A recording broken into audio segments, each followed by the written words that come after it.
भगवान शनि को कौन नहीं जानता। जब जब जिक्र आता है कर्म फल दाता का, तब भगवान शनि को याद किया जाता है। शनि देव को न्याय का देवता कहा जाता है। मान्यताओं के अनुसार शनिदेव क्रोधी स्वभाव के हैं। जिस पर शनिदेव प्रसन्न होते हैं वह रंग से राजा हो जाता है, और जिस पर शनिदेव का क्रोध बरसता है उसके जीवन में कई परेशानियां लगी रहती है। शनिदेव मकर और कुंभ के स्वामी हैं तथा इनकी मनोदशा 19 वर्ष की होती है। भगवान शनिदेव के अधिदेवता प्रजापति ब्रह्मा और प्रत्याधि देवता यम है। लेकिन क्या आप जानते हैं कि शनिदेव को उनकी पत्नी ने श्राप दिया था? वो श्राप क्या था, जानेंगे आज की इस वीडियो में। आप देख रहे हैं SBJ कहानियाँ। अगर अभी तक आपने हमारे चैनल को सब्सक्राइब नहीं किया तो प्लीज चैनल को सब्सक्राइब और बेल आइकन को जरूर दबाइएगा, ताकि ऐसी ही खास वीडियो सुनने और जानने को मिलती रहे।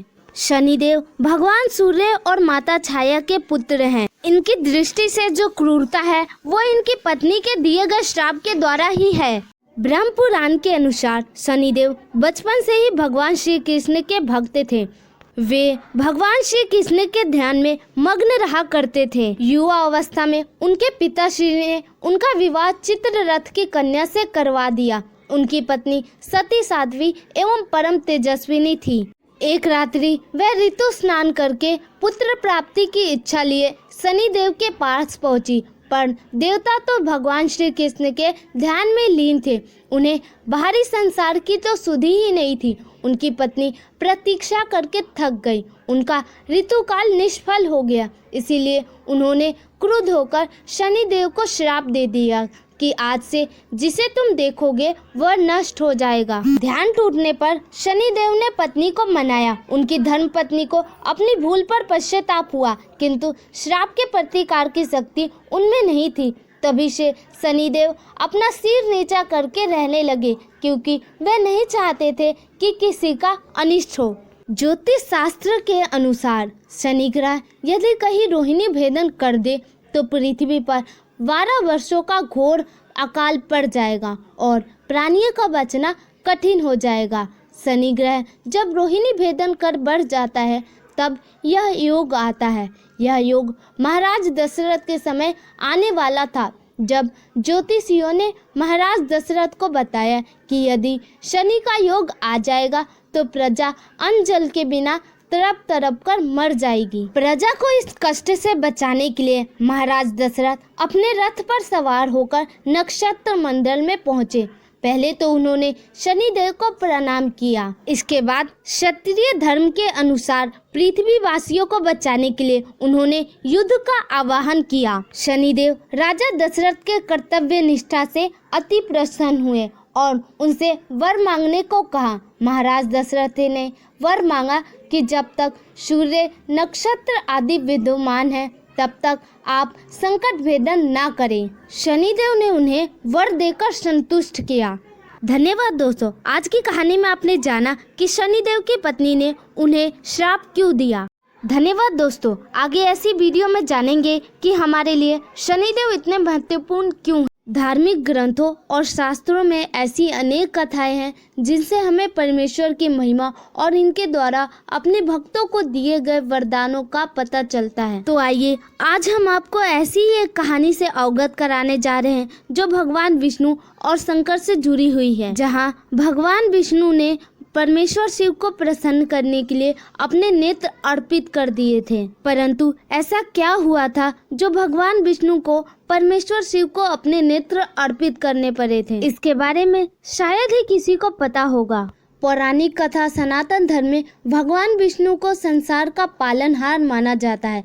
भगवान विष्णु को सनातन धर्म के 3 प्रमुख ईश्वरीय रूपों ब्रह्मा, विष्णु, महेश में से एक रूप माना जाता है तथा भगवान विष्णु ही नारायण हरिपालक और स्वयं श्री भगवान है। सनातन धर्म के दार्शनिक खंड के अनुसार भगवान नारायण के हर चित्र व मूर्ति में उन्हें सुदर्शन चक्र धारण किए दिखाया जाता है। परंतु क्या आप जानते हैं कि यह सुदर्शन चक्र उन्हें स्वयं परमेश्वर शिव ने जगत कल्याण हेतु दिया था। परमेश्वर शिव द्वारा श्रीहरि को वरदान स्वरूप सुदर्शन चक्र देने के पीछे पुराणों में एक वृत्तांत आता है। शास्त्रानुसार एक बार जब दैत्यों के अत्याचार बहुत बढ़ गए तब सभी देवगण श्री हरि के पास आए। देवगणों के समस्या समाधान हेतु भगवान विष्णु ने शिवधाम कैलाश जाकर शिव शंकर से प्रार्थना की। परमेश्वर शिव को प्रसन्न करने हेतु भगवान श्री हरि ने शिव सहस्त्र नामवली से परमेश्वर की उपासना की, अर्थात 1000 नामों से भगवान शंकर की स्तुति की। भगवान विष्णु ने शिव शंकर के प्रत्येक नाम के उच्चारण के साथ एक कमल का फूल परमेश्वर शिव को अर्पित किया। तब परमेश्वर शिव ने श्री हरि की परीक्षा लेने के लिए उनके द्वारा लाए 1000 कमल में से एक कमल का फूल विलुप्त कर दिया। भगवान विष्णु परमेश्वर शिव की माया से अनजान रहे तथा इस बात का पता ना लगा सके कि एक फूल आखिर कहाँ गया, क्योंकि ये तो देवों के देव महादेव की माया थी जिससे स्वयं श्री भगवान भी ना बच पाए। परंतु विष्णु तो सर्वोत्तम परम शिव भक्त थे, अतः एक फूल कम पाकर भगवान विष्णु उसे ढूंढने का प्रयास करने लगे, परंतु उन्हें फूल नहीं मिला। तब परम शिव भक्त श्री हरि विष्णु ने एक फूल की पूर्ति हेतु अपना एक नेत्र निकालकर परमेश्वर शिव को अर्पित कर दिया।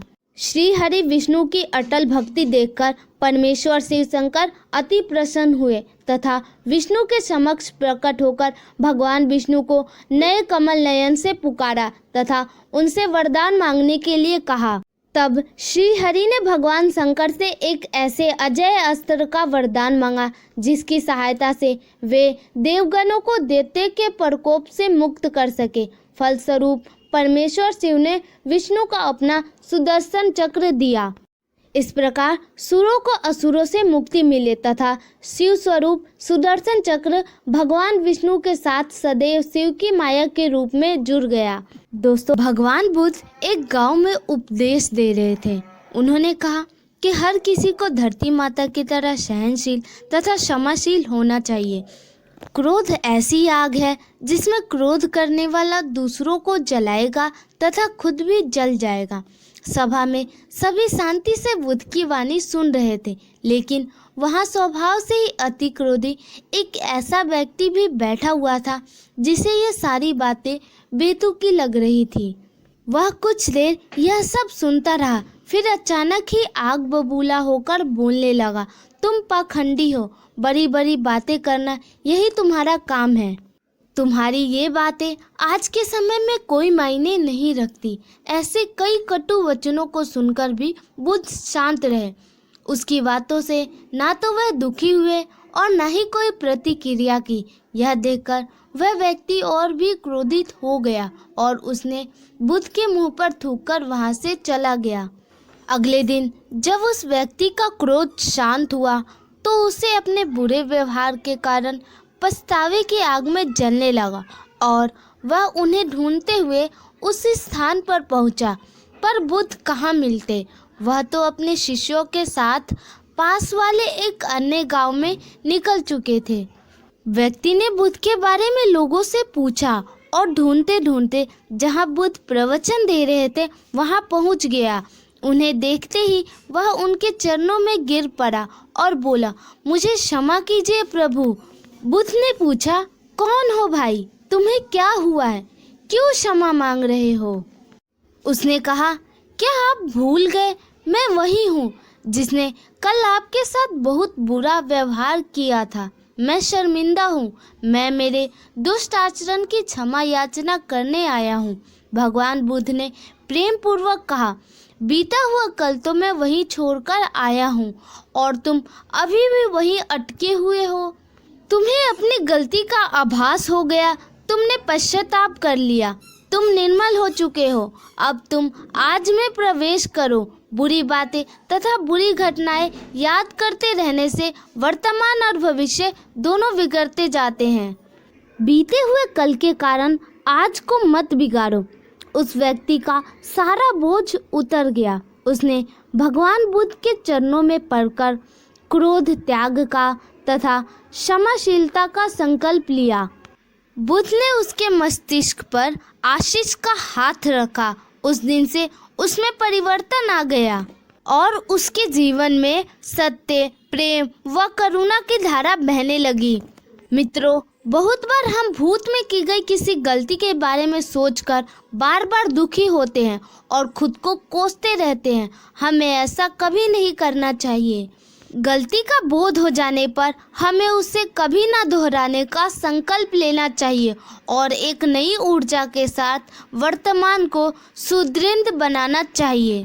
दोस्तों, सुनाने जा रहे हैं। हिंदू धर्म ग्रंथों के अनुसार श्री हनुमान जी का जन्म चैत्र मास के पूर्णिमा में मंगलवार के दिन हुआ था।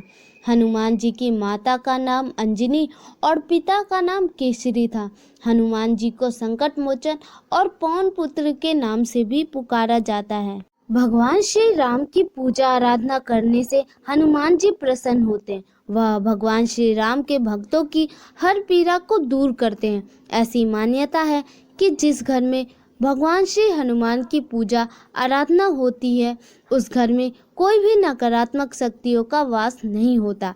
लेकिन क्या आपको पता है कि भगवान श्री हनुमान जी का जन्म कैसे हुआ?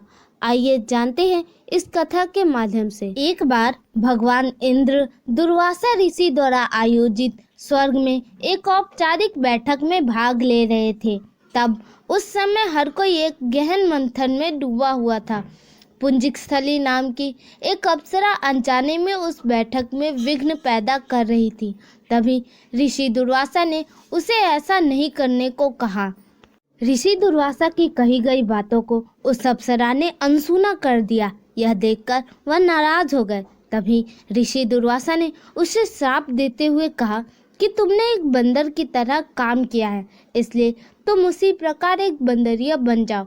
ऋषि दुर्वासा की कही गई बात को सुनकर अप्सरा को अपनी गलती का एहसास हुआ और वो उनसे रोते हुए क्षमा मांगने लगी। अप्सरा ने ऋषि दुर्वासा से कहा कि हे ऋषि, मुझे क्षमा कर दे। मैं आपको परेशान करने के लिए यह नहीं कर रही थी। मुझे इस बात का तनिक भी अंदाजा नहीं था कि मेरी ऐसी मूर्खता का मुझे ऐसा परिणाम मिलेगा।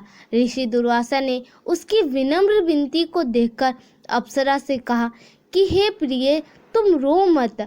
अगले जन्म में तुम एक भगवान से शादी करोगी, लेकिन वह एक बंदर होगा और तुम्हें जो पुत्र होगा वह भी बंदर ही होगा, जो बहुत ही शक्तिशाली होगा और भगवान श्री राम का प्रिय भक्त होगा। यह सुनकर पुंजिकस्थली ने ऋषि दुर्वासा को नमस्कार करते हुए उनके दिए गए श्राप को स्वीकार किया। तब माता अंजना का जन्म बंदर भगवान विराट से हुआ। जब माता अंजना विवाह योग्य हो गई तब उनकी शादी बंदर भगवान केसरी से हुई। इसके बाद माता अंजना अपने पति के साथ सुखी वैवाहिक जीवन व्यतीत करने लगी।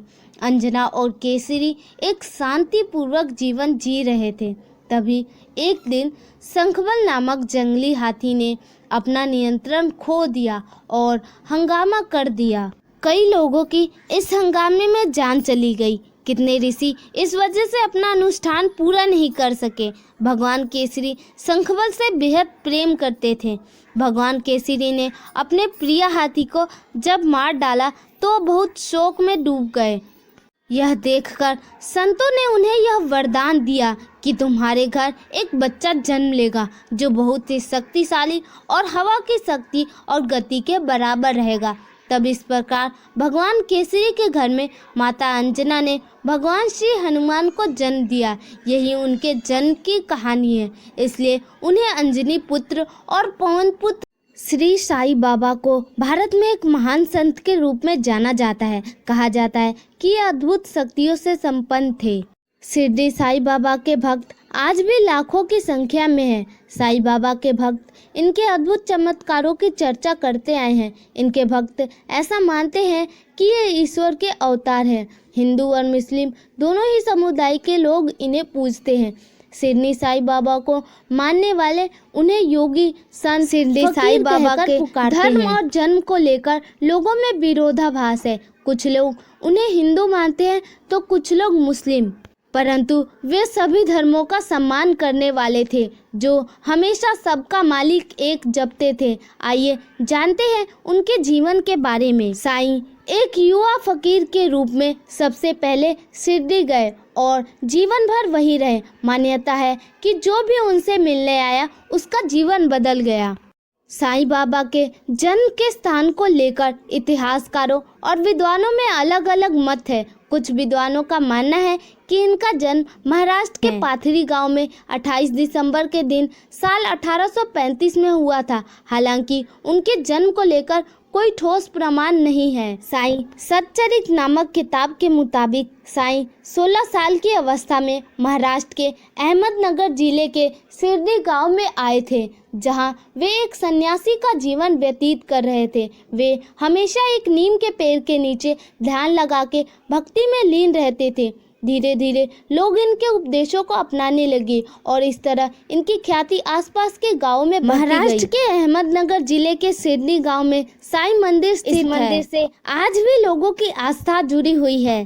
कहते हैं कि इस मंदिर के दर्शन के लिए देश विदेश से लोग आते हैं। यह मंदिर साईं बाबा की समाधि पर बनाया गया है। मंदिर से जुड़ी मान्यता है कि जो भक्त सच्चे मन से साईं के दर्शन करने मंदिर पहुंचते हैं, उनकी मनोकामना पूरी होती है। धन्यवाद दोस्तों। अगर आपको ये कहानी अच्छी लगी हो तो प्लीज़ वीडियो को लाइक और चैनल को सब्सक्राइब जरूर कीजिएगा।